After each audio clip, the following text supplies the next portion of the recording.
Bonjour à tous, j'espère que vous allez bien. Je suis vraiment ravie de vous retrouver aujourd'hui pour une nouvelle vidéo sur la chaîne qui va être une pile à lire. Je suis trop contente de pouvoir vous la tourner. J'avais trop envie de participer à ce challenge et de me constituer une pile à lire qui est un petit peu conséquente, on va pas se mentir. J'avoue que j'ai eu un peu les yeux plus gros que le ventre, je pense, mais bon. Je préfère avoir une grosse pile à lire et avoir le choix que d'avoir une toute petite pile à lire et de me focaliser sur vraiment les 4-5 livres que j'ai choisis. Donc, on verra bien si j'y arrive ou pas. Bref. Donc, aujourd'hui, on va parler de ma pile à lire pour le Tarot Books Challenge organisé par Livromancienne qui va courir du 1er avril au 31 mai, donc 2 mois. Et j'ai décidé de participer avec la version RAF, donc rien à faire. J'ai juste pris les catégories, j'ai mis des livres dedans, j'ai choisi, je vais vous montrer celui que j'ai choisi, je l'ai imprimé en beaucoup trop grand pour mon carnet, mais du coup pour vous ce sera plus lisible. J'ai décidé de prendre le tirage à 12 cartes, donc de lire 12 livres sur 2 mois, voilà. Ça veut dire 6 livres par mois, en sachant que j'ai un manga dans l'histoire. Tout le reste, c'est des gros livres, on va pas se mentir. Donc c'est un peu tendu, surtout que je vous cache pas que dans le laps de temps de ces 2 mois, il y a une partie que je vais passer à l'hôpital, où très certainement je ne lirai pas, je pense. Et le retour à la maison, clairement, les premiers jours, je pense que je ne lirai pas beaucoup. Donc,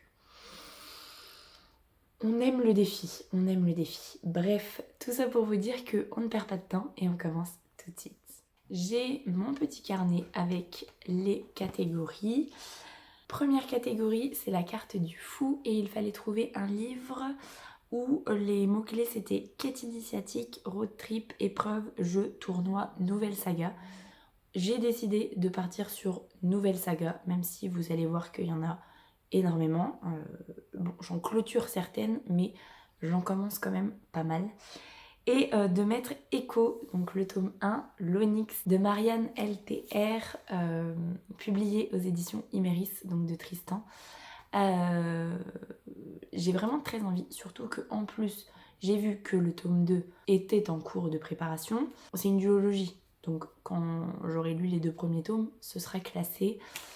Il me fait très envie. Hier, je suis allée faire un tour, je ne l'ai pas trouvé, mais je crois qu'il est à Cultura sur Angoulême. Donc, je pense que j'irai faire un tour à Cultura soit demain, soit jeudi. Et voilà, bref.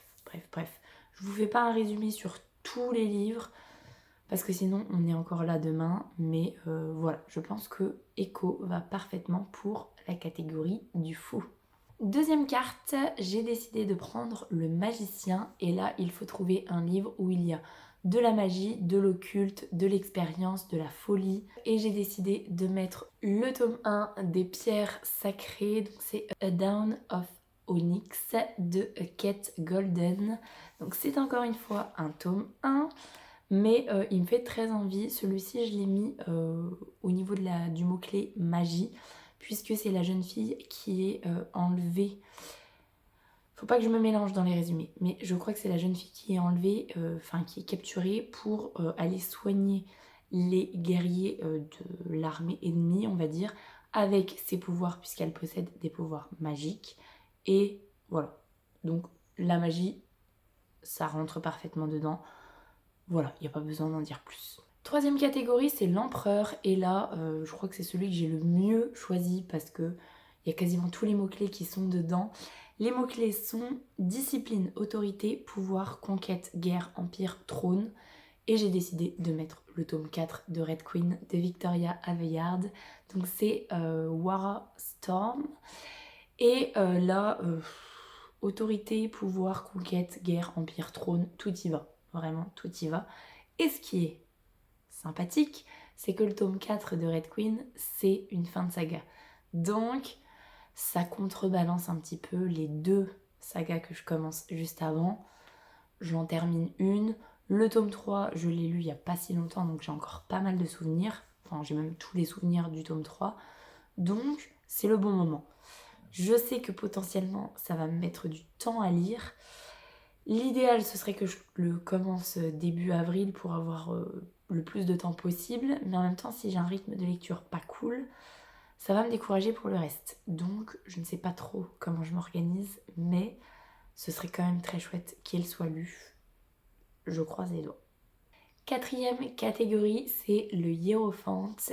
Et là, les mots-clés sont tradition, apprentissage, académie, initiation, héritage. J'ai décidé de mettre le tome 1, encore une fois un tome 1, de Deadly Divine. Donc c'est le nectar du mal et c'est d'Ella Fields. Là j'ai choisi les mots-clés héritage et apprentissage puisque je vous en parlais il n'y a pas longtemps. Dans les sorties du mois de février peut-être. On est sur une jeune fille qui a été échangée à la naissance et qui ne connaît rien de son passé, et quand elle arrive à l'âge adulte, son but c'est de retrouver sa famille. Il va y avoir une histoire avec le roi des failles qui va lui proposer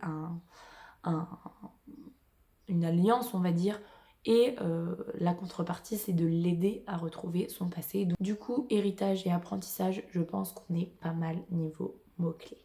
Cinquième catégorie, c'est le chariot. Et là, les mots-clés sont victoire, promotion, quête, voyage, course, vacances. Là, clairement, on s'est un petit peu creusé la tête parce que j'ai fait ma pile à lire avec ma sœur. On a choisi le mot voyage. Et on a mis le tome 2 de Défier la nuit. Donc c'est Défendre l'aube de Brigitte Kemmerer. Puisqu'il y a un voyage sur la mer dans le tome 2. Voilà, ça y va. Ça me permet d'avancer une saga. Donc c'est très bien. Je ne pense pas que ce soit une duologie, donc ça me fera juste avancer la saga, mais comme ça elle sera à jour. Je sais que ça peut être une lecture assez rapide. Le premier tome, j'avais eu du mal au début parce qu'il y avait eu plein d'incohérences selon moi, mais la fin avait été très bien, donc ça peut être une lecture facile. Ça avance une saga, donc pourquoi pas. Alors, pour les deux prochaines lectures, en fait, je vous fais les arcanes dans l'ordre. Mais du coup, là, il va y avoir un tome 3 avant un tome 2. On va dire que c'est pas grave. Donc, pour la catégorie suivante, c'est la carte de la justice. Et là, il faut trouver un livre avec de la justice, une enquête, un crime, de la vérité, de la vengeance. Et j'ai décidé de mettre le tome 3 de La couleur du mensonge d'Erin Beatty. Et c'est le goût du danger. J'ai mis enquête et vérité, puisque on est dans une saga quand même vraiment d'espionnage pour connaître la vérité. L'espionnage, c'est un petit peu comme une enquête. Voilà, ça me paraissait plutôt pas trop mal. Vous vous doutez bien que si j'ai mis le tome 3, du coup, dans une catégorie, c'est qu'il y a le tome 2 qui se cache plus loin. C'est juste que le tome 2 allait mieux dans une autre catégorie. Donc voilà, c'est tout. J'ai hâte. Ceux-là, ils seront lus. Les deux, c'est sûr, je pense que je vais même les enchaîner, tellement j'avais trop adoré le tome 1 que j'ai lu il y a quelques semaines. Franchement, j'ai trop hâte. Je vous en reparle super rapidement. Septième catégorie, c'est l'ermite.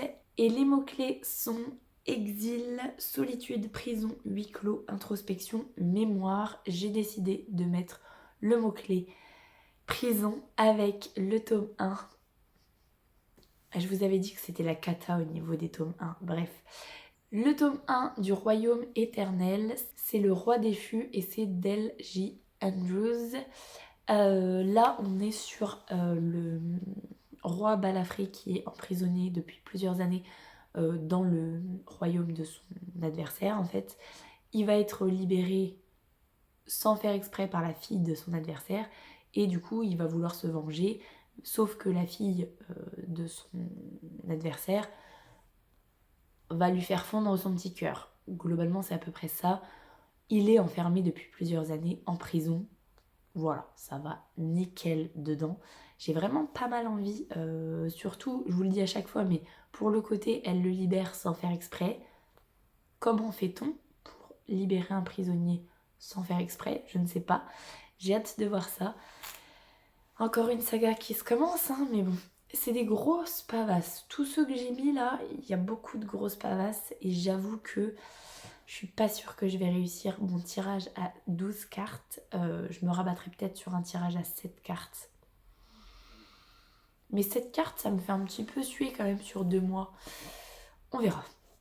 On verra. Bref. J'y crois. Plus ou moins. Mais j'y crois. Catégorie suivante, c'est la force. Et là, en mots-clés, on a courage, résilience, persévérance, bête, férocité. J'ai décidé de mettre le dernier tome, ça finit une saga, des mémoires de Lady Trent de Marie Brennan. C'est Le Sanctuaire ailé. Je l'avais mis dans ma pile à lire pour le Cozy Book Challenge. Je ne l'ai pas lu au mois de mars, je ne le lirai pas au mois de mars. Et en plus, je ne l'ai pas récupéré en papier puisqu'il est aux éditions La Talente. Et du coup, c'est vrai que... voilà, il faut que je le récupère. Comme je vous disais, j'irai très certainement au Cultura demain ou après-demain avec ma sœur. On regardera si potentiellement il peut y être. Je sais pas trop si Cultura fait les éditions La Talente.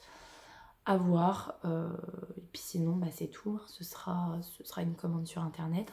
Tant pis, mais j'aimerais vraiment beaucoup le lire parce que c'est ma période de l'année où je lis un tome des mémoires de Lady Trent. Donc voilà, croisez les doigts pour moi. Et en plus, ça permettrait de terminer une saga. 9e catégorie est là pour les gens qui me connaissent personnellement. Vous vous doutiez que pour le Tarot Books Challenge, j'étais obligée de mettre cet arcane. Et donc c'est l'arcane de la tempérance avec équilibre, guérison, patience, slow burn, réconciliation. J'ai décidé d'utiliser le mot-clé slow burn. Je pense que ça peut faire l'affaire avec Entre nous, la rivière d'Alexiane de Lys. C'est la jeune fille qui, quand elle est toute petite, elle sauve un petit garçon. Et quand ils grandissent, le petit garçon qui est devenu un chevalier, tout ça, va venir la sauver d'un mariage arrangé. J'imagine qu'il va y avoir une romance entre les deux. Je pars du principe que ce sera une romance en slow burn, j'espère. En tout cas, il me fait très envie. C'est du Alexiane de Lys, donc ça me fait encore plus envie. Et de ce que j'ai cru voir, c'est pas un tome 1. Donc ce sera un one-shot. Donc, moi, ça me va. Je croise les doigts, parce que je suis vraiment pas sûre quand même. Mais pourquoi pas. Franchement, pourquoi pas. Je pense que ça peut être une lecture en plus très rapide. Donc, ça permettrait d'équilibrer les 10 000 pavasses que j'ai mis dans cette pile à lire. Je croise les doigts. 10e catégorie, c'est le diable. Et là, les mots-clés sont tromperie, toxicité, piège, trahison, obsession, ombre. Le mot trahison va parfaitement puisque là, c'est le tome 2 de La couleur du mensonge d'Erin Beatty et c'est le parfum de la trahison. Voilà, il n'y a pas besoin de plus d'explications. Je pense que dans le tome 2 de La couleur du mensonge, il y aura de la trahison. Voilà. Dans le tome 1, il y avait du mensonge. Dans le tome 2, normalement, il y aura de la trahison. Et du coup, dans le tome 3, visiblement, il y aura du danger.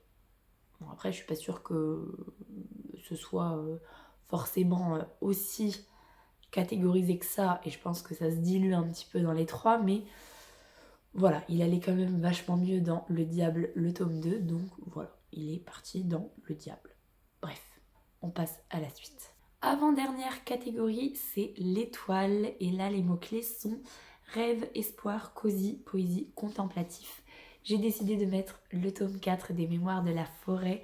Donc c'est la saison des adieux de Michael Brun-Arnaud aux éditions 9 de l'École des loisirs. Je l'ai récupéré hier. Parce que déjà, ça finit une saga. Déjà. C'est la saison du printemps. Il faut absolument que je le lise au printemps. Ensuite, les Mémoires de la forêt, c'est des lectures qui se lisent très vite. Donc, je me dis que c'est le moment. Il faut. Voilà. J'ai pas grand chose d'autre à vous dire. Je sais même pas si je vous avais dit au niveau des mots-clés, mais cosy et contemplatif, pour moi, ça va parfaitement pour Mémoire de la forêt. Et voilà, tout simplement. Dernière catégorie, c'est le monde. Et là, c'est un bonus qui remplace une arcane majeure. Et en fait, il faut juste terminer un livre. Donc j'ai décidé de rajouter mon manga que je n'arrivais pas à placer dans cette catégorie-là. Le tome 4 de Glouton et Dragon de Ryoko Kui. Voilà, je sais que ça va être une lecture assez rapide. En plus, celui-là, franchement, autant je vous disais que le tome 3, il me donnait pas trop envie, autant là, le tome 4, il me donne envie parce que le dragon, ça veut dire qu'on avance pas mal dans l'histoire du donjon. Moi, ça me convient d'avancer dans l'histoire du donjon parce que je vous disais que ça patinait un petit peu le tome 3 et que j'avais un peu moins aimé. Là, ça devrait avancer, donc je veux pas vous dire de bêtises, mais je pense qu'on avancera quand même un petit peu plus dans l'histoire. Donc voilà.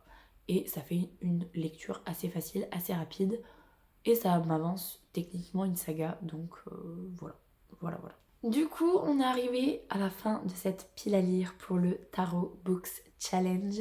J'ai trop hâte de m'y mettre. J'ai quand même très hâte de terminer le Cozy Book Challenge, déjà. Là, il me reste une lecture à finir. Il m'en reste une autre à faire pour avoir au moins 6 livres lus sur le mois de mars. C'est aussi grâce à ça parce que je me suis dit, si j'arrive à faire 6 livres lus sur le mois de mars, potentiellement j'arrive à faire 12 livres lus sur avril-mai. Mais bon, comme je vous disais, la vie fait que je serai très certainement pas mal occupée en avril-mai. Donc malgré l'arrêt, le congé maternité, où je vais potentiellement plus lire, je vais aussi pas mal materner, du coup. Donc bon, bref, on verra bien. Je vous tiens informé de l'évolution de cette pile à lire et de ce challenge, bien évidemment. Je vais vous laisser là-dessus. J'espère que cette vidéo vous aura plu. Si c'est le cas, n'hésitez pas à mettre un petit pouce dans les airs, à vous abonner à la chaîne et à venir discuter avec moi en commentaire. Ça me fera super plaisir. Pour les plus timides, un petit emoji tigre, ce sera très apprécié. En attendant, je vous souhaite une très belle semaine, de très belles lectures et je vous dis à la semaine prochaine. Salut!